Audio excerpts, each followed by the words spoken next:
Bienvenue dans cette guidance. Je me connecte au guide de lumière pour vous transmettre le message du jour.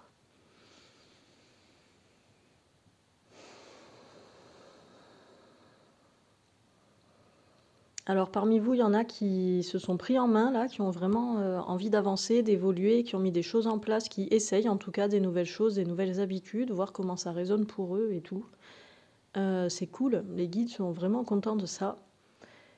Sauf que vous êtes complètement à moitié désespéré parce que complètement à moitié, parce que vous vous sentez toujours mal et pas bien et ça va pas du tout et il y a des émotions et tout ça et vous comprenez pas pourquoi en prenant soin de vous, en mettant des choses en place, vous vous sentez encore plus mal qu'avant. C'est normal.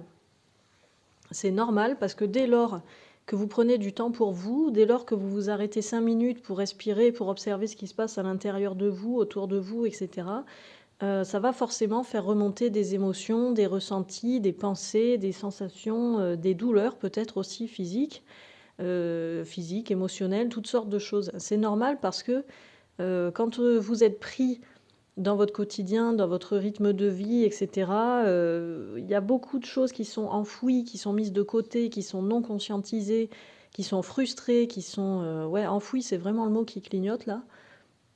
Parce que vous avez soit pas le temps de conscientiser, soit pas le contexte pour ressentir pleinement, soit pas les moyens de vous exprimer comme vous le voudriez, etc., etc. Du coup, tout ça, ça se stagne, en fait, ça se met en stagnance, en latence. Et quand vous vous posez pour prendre soin de vous, c'est là que tous ces ressentis émotionnels, physiques, toutes ces pensées vont se manifester parce que vous êtes en disposition de les recevoir et de les observer. Donc c'est particulier cette histoire-là et il faut vraiment garder à l'esprit là-dessus, sur ce sujet et sur cette manifestation-là de, ce phénomène de je commence à prendre soin de moi et je me sens encore plus mal. Oui, c'est normal en fait. Au début, c'est normal. Et en fonction de votre parcours de vie, en fonction de ce que vous avez vécu, de la durée de vie que vous avez sur cette planète, etc., ça peut être, cette période, elle peut être plus ou moins longue et plus ou moins violente même. Parce que des fois, pour certains d'entre vous, il y a les émotions, elles vont faire geyser, hein. C'est-à-dire que d'un coup, vous ouvrez le couvercle émotionnel que vous n'avez pas ouvert depuis 30 ans. C'est normal que ce soit secouant, remuant, perturbant et oui, et violent parfois, hein. C'est vraiment ça l'idée, quoi. C'est comme les maux physiques. Quand vous êtes pris dans votre quotidien, si la vie est cool avec vous, elle va pas vous envoyer de douleur au niveau du corps et tout ça, mais d'un coup, si vous vous posez, même si vous prenez 15 jours de vacances alors que d'habitude vous en prenez que 4 jours, etc., ça va revenir. D'un coup, vous allez avoir mal au genou, vous ne savez pas pourquoi, alors que vous n'avez rien fait de spécial. D'un coup, vous allez avoir mal au dos, vous allez avoir des maux de tête, des vertiges. C'est normal et c'est OK, en fait. C'est le corps, enfin l'être tout entier, du coup, parce qu'il y a les maux physiques, les maux émotionnels, les pensées, c'est tout votre être qui vous envoie des informations, en fait, qui profite que vous soyez calme et posé pour vous envoyer des infos pour me dire, voilà, il y a ça, ça, ça et ça, il faut que tu prennes en compte de ça, ça, ça et ça. Vous voyez ce que je veux dire? C'est donc en fait, toute la détermination quand on veut prendre soin de soi et quand on veut évoluer, c'est d'avoir conscience de cette phase, de savoir qu'elle existe, de savoir qu'elle arrivera tôt ou tard, de savoir ça va peut-être remonter d'un coup, puis ça va être un peu plus cool, puis après il y a encore des choses qui vont remonter. Et en fait, petit à petit, vous irez toujours plus en profondeur pour aller chercher ces choses pour avancer. Et c'est là que tout l'art de respirer et de vivre en conscience prend sa place en fait et son intérêt et son indispensabilité. Je sais pas si ça se dit, mais vous voyez l'idée quoi. C'est faire tout ce travail en fait de respiration consciente là, c'est être capable oui vraiment de conscientiser, de se rendre compte que oui, je décide de prendre soin de moi et oui, ça va me permettre d'évacuer des choses dont je n'ai plus besoin à l'intérieur de moi. C'est ça l'idée en fait. Et en respirant comme ça, vous pouvez déterminer, ok, ça m'appartient, ça m'appartient pas, ça c'est ok. Et même des fois, si vous n'avez pas conscience de pourquoi vous vous mettez à pleurer ou pourquoi vous vous mettez en colère ou pourquoi vous vous retrouvez dans un état de gratitude profonde d'un coup, c'est ok en fait. Laissez-vous traverser par ça. Parce que peut-être ça fait 20 ans que vous n'êtes plus du tout aligné, que vous n'êtes plus à l'intérieur de vous, que c'est votre mental qui dirige votre vie et que d'un coup, vous laissez un tout petit peu de place en faisant des exercices de respiration, d'étirement, peut-être, je sais pas moi, du yoga, d'aller méditer dans la nature. Vous laissez un peu de place ponctuellement, même si c'est pas régulier, à votre cœur, à votre corps et à votre âme. Et forcément, tout ça, c'est comme si d'un coup, ces 3 plans étaient là en mode « Ah super, on nous entend, vite, vite, on se manifeste au cas où on nous entende plus pendant 20 autres années en fait. » Donc c'est pour ça que ça peut être un peu violent dans le sens de arriver subitement et arriver avec force. Parce que si tous les plans se manifestent d'un coup et à fond la caisse parce qu'ils ont plein de choses à dire, à exprimer, etc., ça peut secouer, quoi, ça peut faire bizarre.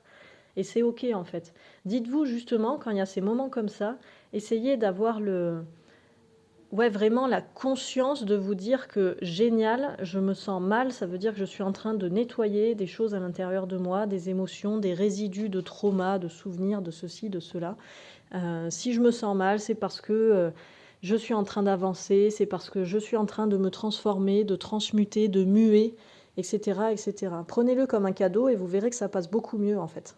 Ça va couler de source, alors que si vous résistez à ça, comme si vous n'aviez pas envie de le vivre, comme si c'était une punition, une tare ou quelque chose du style, vous vous sentirez encore plus mal parce que vous allez alimenter des émotions et des énergies qui sont là-dedans, là. Victimisation, culpabilité, tout ça, et c'est pas du tout ce qu'il faut pour avancer sereinement vers le reste. Alors évidemment, vous pouvez dans ces moments-là vous sentir victime, vous sentir coupable, etc. Mais si vous voulez, il ne faut pas s'attacher à ça, il faut observer, il faut laisser passer. Et ça, avec une simple respiration consciente, ça fait tout le travail en fait. Et d'ailleurs, ça fait le travail tout seul. Ok. Bon, désolé, s'il y a des bruits de tracteur, c'est que le chat est en train de se frotter à l'enregistreur. Donc il y a un peu de mouvement là, excusez-moi. Je demande s'il y a autre chose. Oui, sur la même thématique finalement, parce que ça se suit. Il y en a parmi vous qui ont mis des actions en place pour évoluer. Donc par exemple, se renseigner pour changer de travail, pour changer de logement, peut-être aussi pour changer de conjoint ou que sais-je. Ça, c'est génial en fait. Vraiment, les guides sont hyper contents de ça. Enfin, je ressens vraiment cette énergie de soutien, de contentement et de célébration. Donc, rappelez-vous toujours de célébrer. Mais en mettant ces pas en avant, c'est-à-dire vous avez fait des démarches pour mettre des actions concrètes en avant. Et pareil, de la même manière, vous ne vous sentez pas dans un état de célébration, vous vous sentez dans un état de mal-être. Et vous ne comprenez pas pourquoi et ça vous agace. C'est normal, ça se suit vraiment avec le début de cette guidance. C'est-à-dire qu'en sortant de votre zone de confort, peut-être ça fait 30 ans que vous faites le même boulot, et d'un coup, même si vous êtes à 3 ans de la retraite, vous avez envie de faire autre chose parce que vous n'en pouviez plus, etc. Vous êtes en train d'apprendre, de rentrer en formation, d'apprendre un autre travail, ou voilà, peu importe le domaine finalement, mais ça vous demande en fait de changer d'habitude.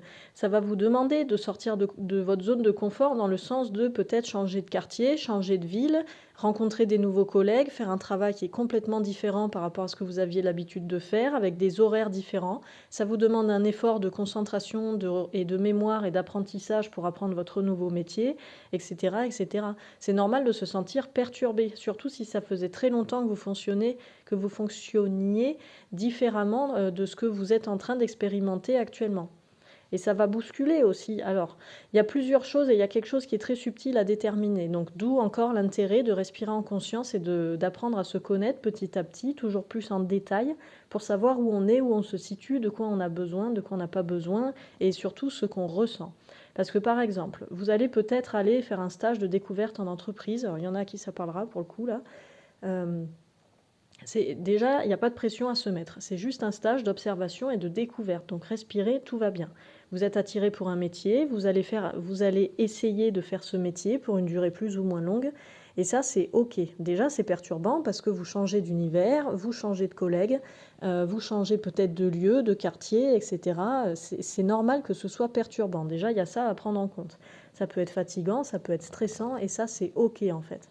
Toujours bien respirer, toujours se mettre dans sa bulle. Si vous pouvez faire un petit peu de création artistique en parallèle de ça, quelle qu'elle soit, même gribouiller sur votre carnet de brouillon de stage ou des trucs comme ça, faites-le, ça va vous détendre et ça va vous apaiser. Ok ? Ensuite, pendant ce stage, admettons, si on part sur le volet professionnel, là, vous allez aussi apprendre des nouvelles choses, et ces choses-là, que ce soit de la théorie ou du concret, de la mise en pratique, ça va se matérialiser à l'intérieur de vous de manière émotionnelle. C'est-à-dire que toutes les émotions que vous allez ressentir en mettant de la pratique et du concret sur vos projets que vous avez peut-être depuis des mois, des années, là, ça va forcément réveiller des émotions. Et c'est là qu'il va falloir être particulièrement attentif et concentré sur ces remontées émotionnelles parce que vous pourriez penser « Ah, je me sens pas bien, du coup, c'est pas la bonne voie ». Pas forcément. Pas forcément, pourquoi? Parce que ce que vous êtes en train de vivre et de mettre en pratique dans votre stage, ça peut vous permettre de soulever des souvenirs, des états émotionnels, des traumas, pourquoi pas, des bons souvenirs aussi peut-être, vous mettre dans des états émotionnels qui concernent le passé et qui sont simplement réactivés pour simple but d'être exprimés dans un autre contexte parce que vous avez besoin de vous libérer de ces résidus pour pouvoir avancer sur la suite. Ok? C'est très subtil, hein, parce que d'un autre côté, si vous vous sentez mal pendant ce stage d'observation ou de mise en pratique, c'est peut-être aussi parce que ce n'est pas j'allais dire le bon chemin, mais encore une fois, il n'y a pas de bon et de mauvais chemin. Mais en tout cas, ce n'est peut-être pas le chemin le plus pertinent pour vous. Et là, il faut vraiment observer comment je me sens. Ok ? Ressentez vos émotions et distinguez au maximum la manière dont ça vous traverse en fait, parce que c'est ça qui est important. S'il y a de l'angoisse, c'est que potentiellement il y a un meilleur chemin pour vous, et si ce qui déclenche de l'angoisse, c'est de vouloir résister face à la fluidité de ce que vous propose la vie. Ok ?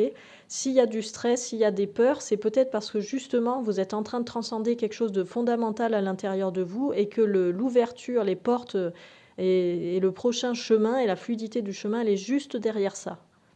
Donc laissez-vous simplement traverser et laissez-vous vider. Si une fois que vous videz toutes ces remontées émotionnelles, vous vous sentez mal et angoissé derrière, c'est peut-être qu'il y a un autre chemin.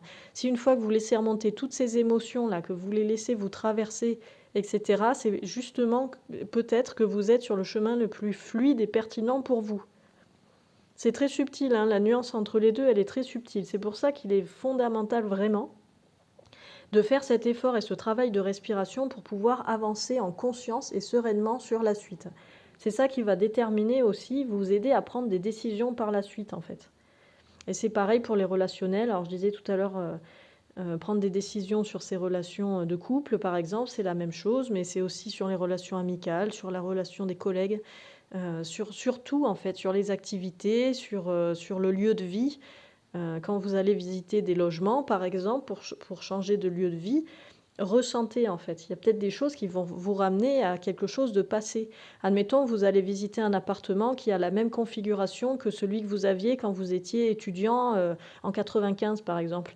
Eh bien, c'est normal que ça vous fasse remonter des émotions. Et ça ne veut pas forcément dire que le logement n'est pas adapté à votre besoin sur le moment. Ça veut déjà presque au contraire. Ça veut peut-être dire que ce logement est parfaitement adapté parce qu'il vous permet une libération émotionnelle. Et c'est aussi ça, l'énergie du lieu qui va vous aider à avancer de manière plus productive et sereine sur la suite en fait.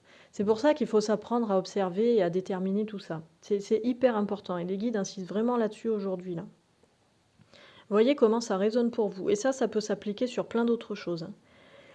Je sais pas, si on reprend je sais pas pourquoi j'ai encore des exemples qui me viennent. Si on reprend le volet professionnel, par exemple, la reconversion professionnelle, vous allez peut-être devoir entrer en formation. Ça fait des années que vous n'êtes plus dans les études, etc. Si ça se trouve, vous avez peut-être même jamais fait d'études. Et le fait, en fait, de reprendre ces études, de vous asseoir à une table pour écouter de la théorie dans un premier temps avant de faire de la pratique, etc., ça va peut-être vous mettre mal à l'aise. Vous allez peut-être vous sentir pas bien, il y a des émotions qui vont remonter, mais c'est pas forcément parce que vous n'êtes pas bien dans la formation, c'est peut-être parce que ça vous rappelle l'école ou les formations précédentes qui se sont peut-être pas très bien passées, et du coup ça vous met ces souvenirs en exergue. Mais ça n'a rien à voir avec ce que vous êtes en train de faire actuellement, si ça se trouve. Ça peut être aussi, si vous êtes très sensible, les émotions des autres. Si les autres étudiants dans cette formation se sentent mal à l'aise, sont stressés, ou comme vous, ont des remontées de souvenirs scolaires qui étaient désagréables, ben ça fait toute une énergie collective comme ça dans la pièce et ça peut vous être désagréable. Mais c'est OK en fait tout ça. Et surtout, respirez, respirez, respirez. Respirez et évacuez tant que possible vos émotions, même sans conscientiser le pourquoi du comment elles apparaissent et ce à quoi elles sont rattachées. Ça, c'est vraiment primordial parce que c'est ça qui va vous faire avancer sur la suite. On est obligé, entre guillemets, de faire le vide pour pouvoir accueillir du renouveau. C'est intrinsèquement lié et on ne peut pas faire l'un sans l'autre. Donc vraiment, je vous invite le plus possible à respirer, à faire ça, ce travail de conscientisation, de sorte à faire la place pour accueillir les nouvelles choses qui vont venir vers vous, et aussi de sorte à faire remonter, à faire émerger de la même manière l'âme qui s'exprime par les intuitions, par les nouvelles idées et par les nouveaux chemins de vie. Ok. Bon, apparemment, c'était le message du jour.